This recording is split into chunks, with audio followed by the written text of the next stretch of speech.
Magandang hapon kaagri.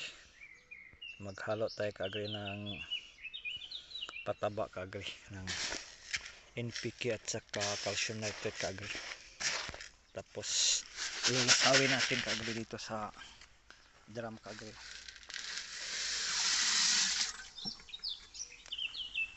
900 grams yun kaagri ating timpla. Mga 30 liters na tubig o 34 liters. Luwin natin kaagri. Ay gamitin natin sa ating tanim na nalaklak na at saka nagbubunga na kaagri. So natin iabo na kaagri. Mikos-mikos lang to. Mikos-mikos. Kaya madali lang malusaw. Madali na yung NPK kaagri kay parang